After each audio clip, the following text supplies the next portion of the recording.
నమస్కారం అండి. భగవద్గీతలో నేడు 17వ అధ్యాయము శ్రద్ధాత్రయ విభాగ యోగము నందు 13వ శ్లోకము తాత్పర్యం వినిపిస్తున్నది మీ విజయభాస్కర్. విధిహీనమసృష్టాన్నం మంత్రహీనమదక్షిణం శ్రద్ధావిరహితం యజ్ఞం తామసం పరిచక్షతే. తాత్పర్యం: వేదములలో శాస్త్రములలో చెప్పబడిన విధి విధానాలను అనుసరించకుండా, అన్నదానము లేకుండా చేసిన బ్రాహ్మణులకు దక్షిణలు ఇవ్వకుండా, ఎటువంటి శ్రద్ధ భక్తి లేకుండా చేసే యజ్ఞాలు తామస యజ్ఞాలు అని అంటారు. దేవతలకు ప్రీతిగా చేసేవి, లోక కళ్యాణార్థం చేసేవి యజ్ఞములు, యాగములు, క్రతువులు, వ్రతములు, పూజలు, అభిషేకములు, పితృదేవతలకు ప్రీతిగా చేసేవి శ్రాద్ధ కర్మలు, కర్మకాండలు. ఏవి చేసినా వాటిని శ్రద్ధగా చేయాలి.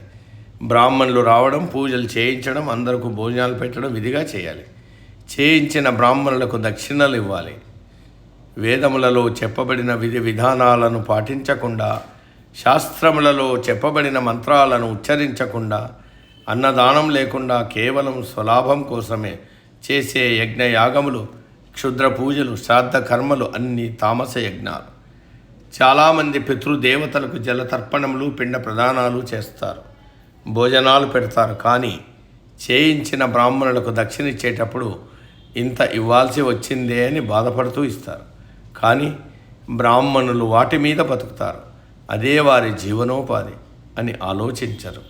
మనము నెలంతా పనిచేసి జీతం తీసుకున్నట్టు వాళ్ళు ఏ రోజుకు ఆ రోజు మన చేత కర్మ క్రతువులు జరిపించి దక్షిణల రూపంలో వారి పారితోషికం తీసుకుంటారు.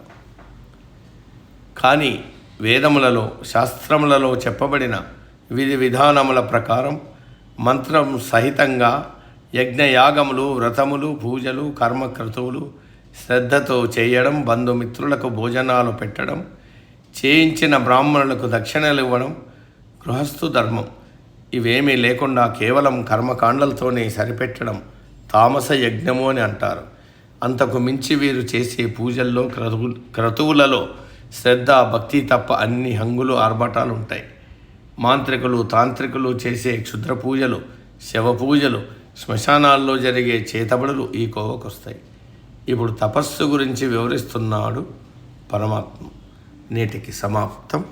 తదుపరి శ్లోకం రేపటి రోజు. సర్వే జన సుఖినో భవంతు.